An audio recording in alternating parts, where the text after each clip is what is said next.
See if half my face was all purple and there was like big tentacles coming out of it. Would you still love me?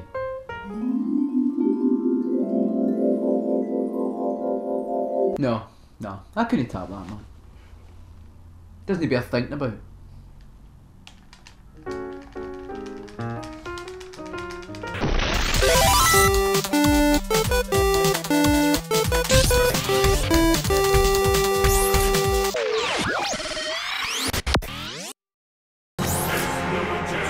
Right, shut up. I know what you're going to say. Why are you reviewing a Wii game? The Wii's pish. This game came out last year. Well, no.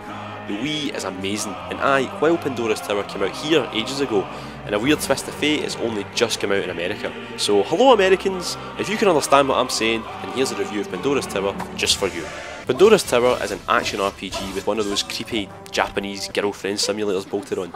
You spend half the game wandering about fighting beasts and solving puzzles, and the other half talking to this lassie here, Elena, getting her to make you new tablecloths, plant flowers, and giving her all your hard-earned items. Is this for me? Thank you, Aaron. I don't know what this game says about gender equality, so maybe we shouldn't get into that here. You also have to regularly give her beast flesh, ripped fresh from fallen enemies and bosses. She's cursed, you see, and eating raw beast flesh is the only way to stop her from transforming into...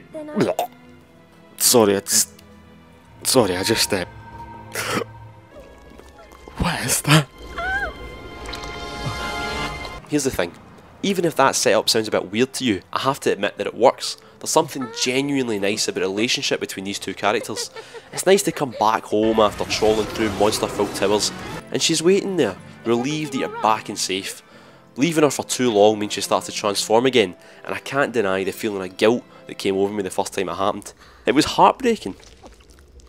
Yeah, that's something I should probably mention. The time limit. Every time you venture into the towers, a timer counts down. You need to get back home with the beast flesh before the timer runs out, or you're in trouble.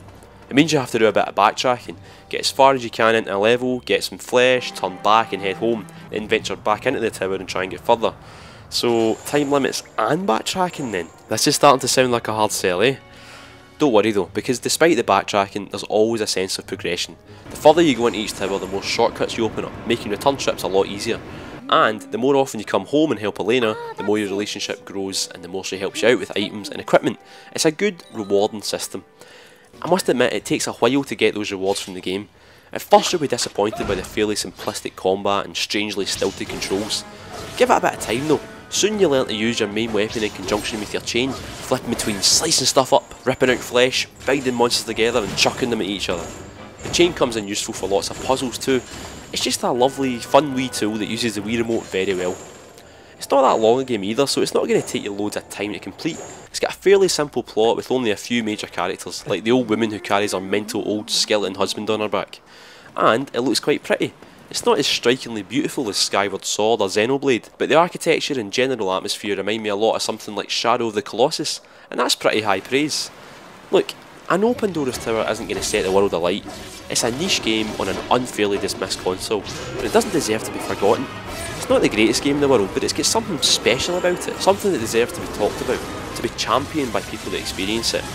If you've got a Wii, it's one of those games that you've been waiting for, so just get it and enjoy it.